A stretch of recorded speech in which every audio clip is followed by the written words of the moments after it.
Hello, Reds from around the world. Thank you so much for joining me here on this Tuesday, and I hope you're all having a wonderful week so far. I am joined from my international colleagues, not international to you, but international to me, as I am in Ireland, and one's in the UK, and the one below me is in the US. But if you're in the US, that means he'll be local to you, and then myself and Tom are foreign to you. But no matter what, you're there, I'm here, they're here as well, okay?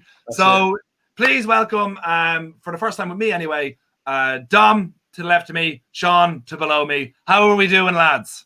Doing good, man. Good. Thanks for having me on. Oh, well, man. Thanks for having us. Yeah. We were supposed to start this record like 10 minutes ago, but we just got talking about nonsense in the chat, so we're like well delayed. But who cares? We're here to have a laugh.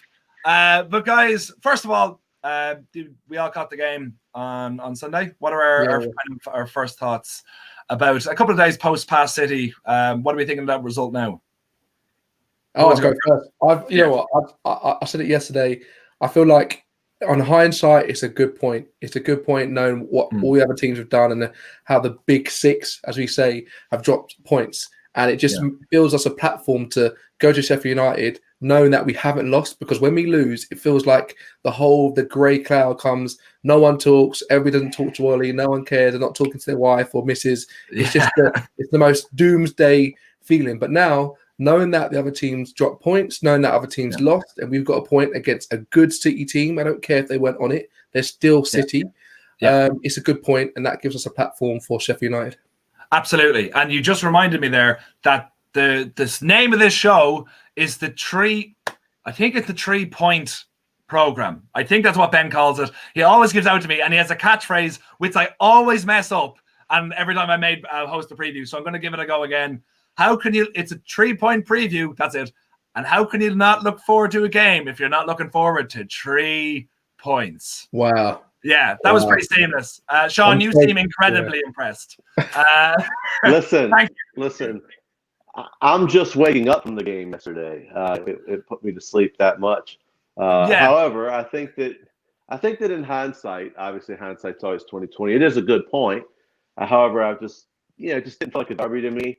I guess the bad thing is I'm just spoiled. I am one of those entitled fans that came into the game a little later. I played sports at a pretty high level, but married a Hispanic really got me into football, is what we call soccer over here in Yankee world. Which, by the way, for any haters that are in the comments right now, soccer is not an American word, by the way. Just so you know, the English created that word, not us.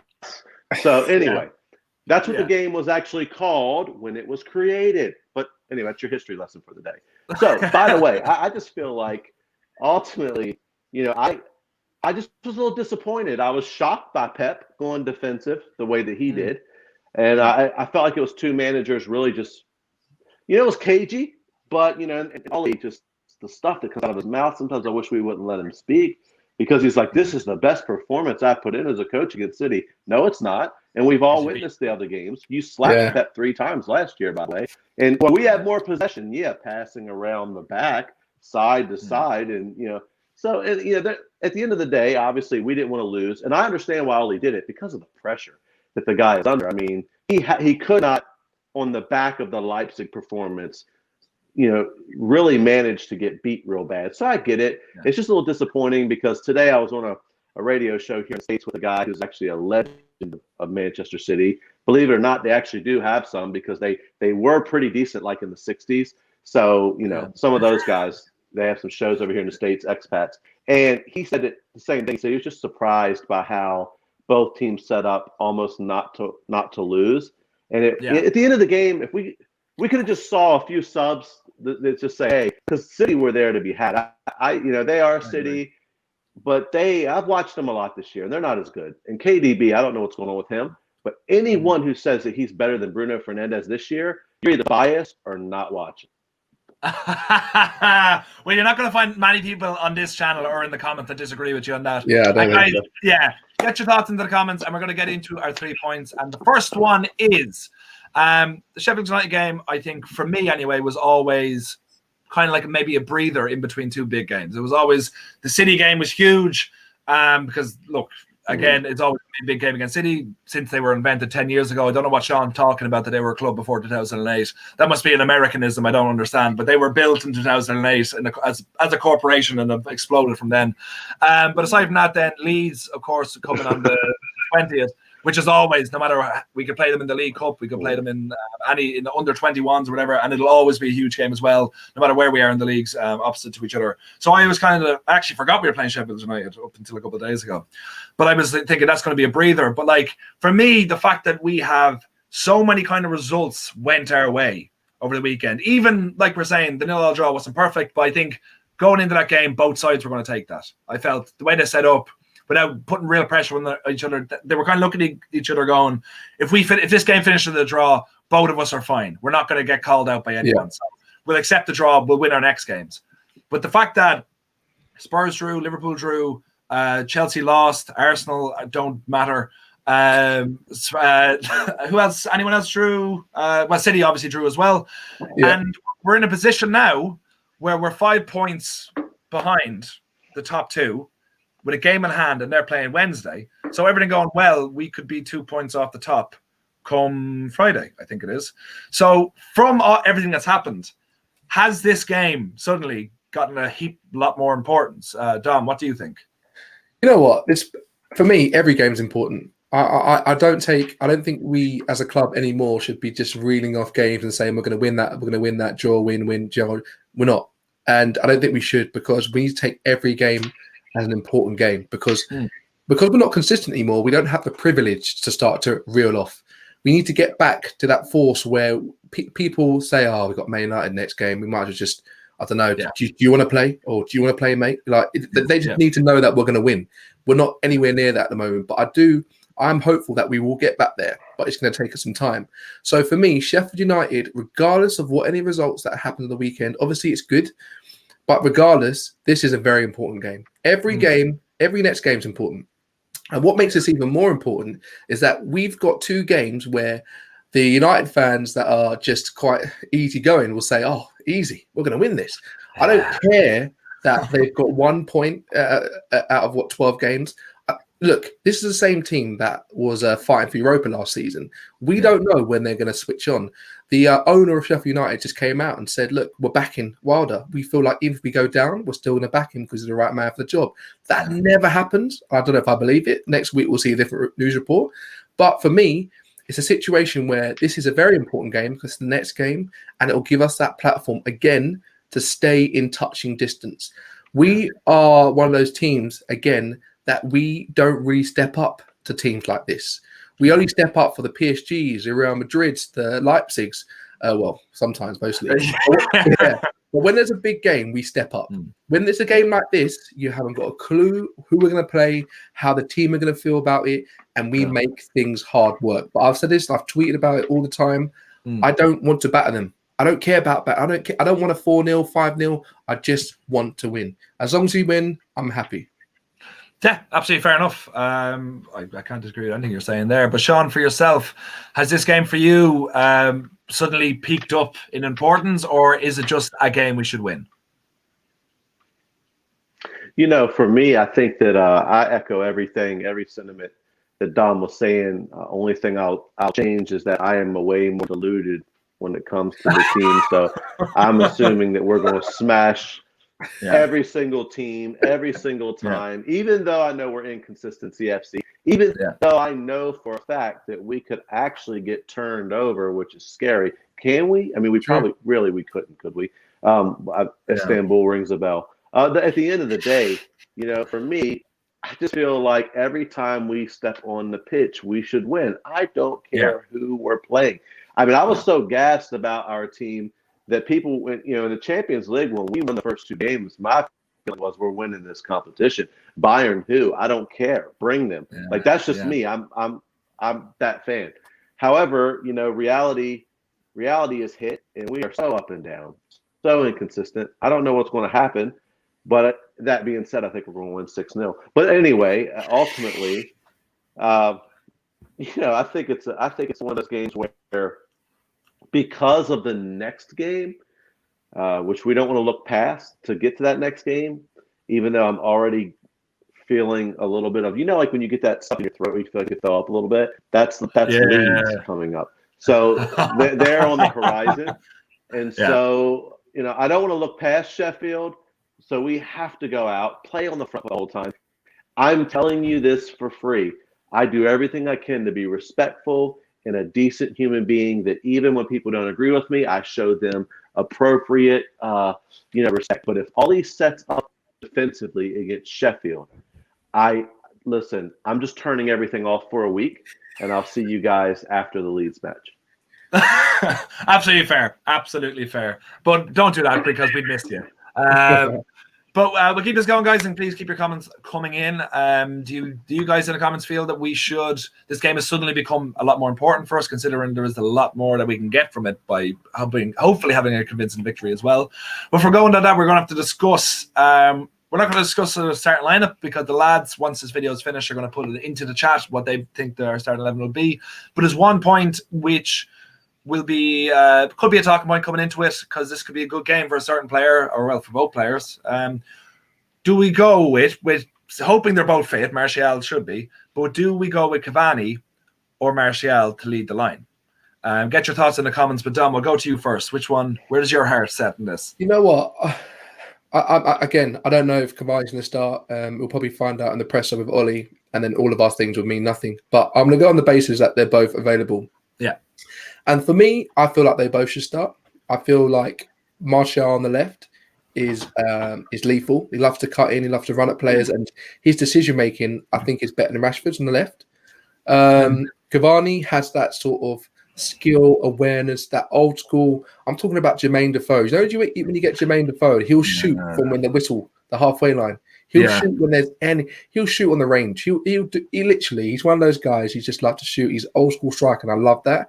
And we've missed that. We had a Garlo, but he hasn't got parking space anymore. So we've got Cavani, and I feel like he's one of those strikers that will demand the ball, create space. He's good in the ball with his headers and so forth like that. So I feel like they should both start. But if it's got to be one, I'll probably go with Martial, only because I'm not sure about Cavani's fitness. I think he can make an impact like he did in the previous game he scored 2 when he comes off the bench. And I feel like Martial, he just needs a goal. I wouldn't say he's playing awful. I don't think anybody could say that Martial's playing awful and he's just not scoring and he's playing awful. No, he's holding up the ball, he's playing, he's doing some good connections and so forth, but he just can't hit the net. He's been there, he's in the right position, but he's not scoring. So I just want to keep trying to lift up all the players so they can play their best football. So if it's got to be one or the other, it'll be Martial. If Cavani has impact, could he just come back? But if we can, I'd love to play both. Let's just go all out attack. We've got nothing to lose. But we do have a game to lose.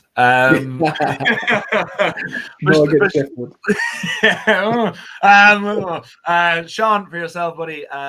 We're looking at Martial. As we said, he's 1 goal this season. Cavani has, I think, 4 in far less minutes played. What Tom was saying as well, I think Cavani is definitely, when it comes to experience, a far more intelligent footballer, and he's so much more impactful, so much more clever. But with Martial, if you're putting him on the left, that means you are sacrificing Rashford, who has been consistent in his goal scoring as well. It's a tough call for it to go. Like, as well, with me, I'd be like, I put Martial in because I think he needs a goal. And if you're going to get it against anyone, it'd be Sheffield United. But I'm not making this about me, Sean. I'm making it about you. If you had to make the choice, Cavani or Martial, who are you putting your house on? Well, it's funny that Dom said what he did, because I was going with the 4-2-3-1 with Tony on the left and Marks on the right. And that's what I was thinking, like what I would do. But if I had to pick between the two right now, I would pick Tony because of his hold-up play. Yes, he doesn't make some of the runs that Cavani – well, it's hard for me to say Cavani because a lot of times I'm talking about him, I just call him Tarzan, because that guy is Tarzan. Let's look at that guy. He's Tarzan. I don't care what anyone says. You can't tell me otherwise. It reminds me of my childhood. So, when I look at them playing, for me, I feel like because Cavani has shown for the last few seasons that not only is he just hasn't been fit. And I know someone a little bit older than Cavani that once I started getting injuries and started breaking down, they compile, and he's had muscle injuries. So maybe we can't start him every game. So maybe we have to use him as that impact player off the bench. Maybe if nothing's going on in the first half, we bring him on like we did against Southampton, was it, when we brought him on at halftime. And we saw what he did in the second half. So for me, if it had to be one of the two, because also this is the game to get Tony firing. We forget that last season, Anthony Martial, I believe, had either the first or second most goals in the Premier League from open play. And so this is a guy that can, once he starts scoring them, he's going to score them. So we need to get him firing. And what better team to play than a team that's literally only had 1 point in the league all season? They are getting slapped on Thursday. Guys, I won't lie, you are terrifying me, because the more that you're playing down Sheffield United, the more convinced I am they're going to do it. Not to do it. Not to do it.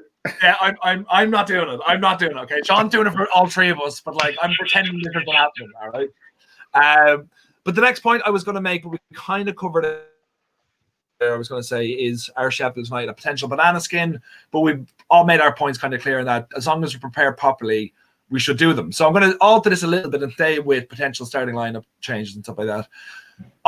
For one person, I think, even though I do think he'd rack up a lot of points for me in fantasy football, but I do think are we looking at a time where maybe this is a good game to rest Bruno, because he seems shattered. And we can't burn him out like we did last season.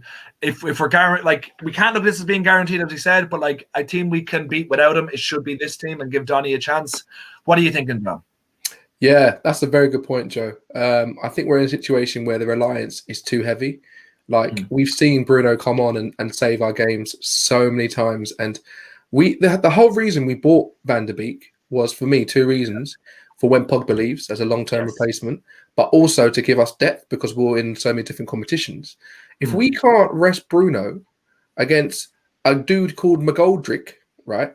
Honestly, all right. A good Irish man, I'll have you find. Okay, so Dom, watch your language. Yeah, right? yeah, you know what? I don't care where he's from. I'm talking about his football ability, right? And so am I. He's a god, okay? He's a god amongst men, and I'll have no bad words said against Dave McGoldrick on this channel. Okay? You know what? I'm going to show off right now. I'm sure he's a fantastic guy. But anyway, right, this, for me, there's no way that we cannot be able to rest Bruno for this game. And if we need him, as we always do, we could bring him on second half. Look, Sheffield United have fallen down so much. I'm not going to underestimate them, because it will just be us to have that banana skin moment. But at the same time, as you said, we need to rest him. We need to rest him. We need to give other people a chance. Van der Beek wants to play. Look, I know Van der Beek and Bruno are not comparable. They're different playing styles. Bruno cuts through the line. Van der Beek keeps the ball. They're complete opposites. It's like Kryptonite and flicking Superman, right? But they've both got their strengths, right?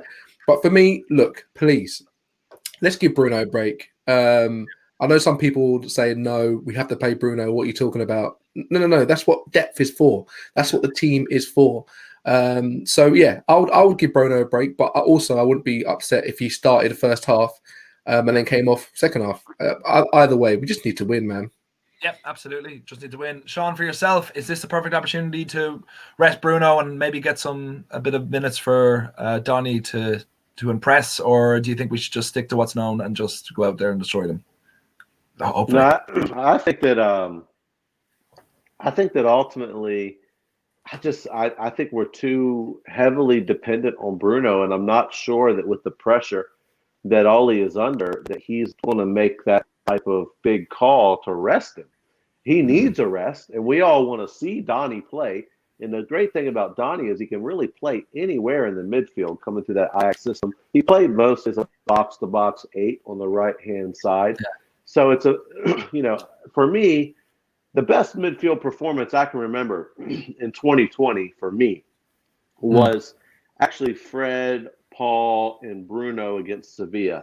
I felt we were class that game. So I wouldn't mind seeing. I feel like with all the drama going on around Paul Pogba, that now he's playing well. While you have him, a world-class talent, play him. So I'm assuming that Ollie's probably going to play him. So I wouldn't be surprised if we saw a Fred, Pogba, Donny midfield and Bruno get a rest. But I mean, I don't trust Ollie to do it right now. I think we really risk something happening, because if Bruno goes down with an injury, people can say whatever they want. I know the league is garbage this year. We know it was a COVID year last year, and it was an anomaly. It was a mess, and teams were dropping like flies. But Bruno Fernandes gave a lift to a club that drug us into the Champions League. Let's not forget that before Bruno came in, we were getting smacked by Sean Dyche's Burnley at home. So listen, the streets don't forget, bruv. So at the end of the day, I remember the pain. And Bruno has meant a lot to this club, and he's lifted some players. And I just think that if we lose him, man, we laugh at Arsenal, but I would not listen. I'm not laughing nothing at them yet until the season's over. I'm gonna laugh at them now. Ha ha ha ha ha Arsenal. Ha ha ha Arsenal. That's me laughing at them. Dom, do you want to laugh at them as well? Oh, I've laughed them all night, mate. I'll do it again then. Everyone in the comments laugh at Arsenal, please. They do it to us, and even if they wouldn't, they're going to do it to them. But yeah, guys, before we finish up, please get your final comments in. Get your scoreline prediction. That's what we're going to do now with the guys. Scoreline prediction and first goal scorer. Also, the lads are going to put in, I think I said this already, but they're going to put their starting 11 and their line and their formation into the comments after this video is put up. So make sure to like your favorite, which will be mine, as it always is, even if I add an extra player every so often. Well, I want to win the game. But Dom, we'll go with you. Final result and first goal scorer. I'm going to go 3-1. Okay. And the first goal scorer will be McGoldrick. Thank you, Dom. You're a good boy again. You want to come back on this channel? Yeah, I'm going 3. I'm going 3-0 and 3-0. And for me, the first goal scorer is going to be the man who came from France, and the English press said he had no chance. Tony is going to get his first. I'm telling you. Brilliant. I thought you were going to say Eric Cantona there. For me, I'm going to go, I was going to say 3-1, but I'll change it up. I'll go 4-1. And whenever Ben's hosting, he always has the same players, so I'll say it as well. I'll go with Mason Greenwood to score the first, but I'm hoping it'll be Martial. I hope Martial absolutely nails them, because he scored a hat-trick against them last season. I know that was at home, but hopefully he can start the goal route, get rid of the goal route this season. But yeah, sorry. Guys, thank you so much for joining us. Make sure to check out the guys in the comments. Make sure to follow them on their social medias. You guys are a bunch of legends for joining me today, and let's all hope for 3 points. Make sure to stick around. Subscribe to the YouTube channel. Follow on Twitter. Like I said, follow the guys on Twitter as well. Make sure to come back tonight for the post-match. No, sorry, not for the post-match reaction tonight. For the podcast tonight, which I'm hosting. Come back. What's on Wednesday? Nothing's on Wednesday, I don't think. But Thursday, the Women's Weekly and the post-match reaction will be on. Friday will be the late night lock-in with myself and Ben. Then Sunday will be the Wall of Reds. And when are we playing? Are we playing Leeds Sunday? Leeds. Sunday. I remember. I think it's Sunday. Yeah. It's Sunday. Yeah. I think it's Thursday, Sunday. Yeah, Sunday. Yeah. Then join us for the preview for that and the post-match reaction and all like that. Just be here and stay here and don't go to other United channels. But yeah, that's perfect, guys. Thank you so much for joining, and I'll set up my outro. I never do it. And all the best. Smile.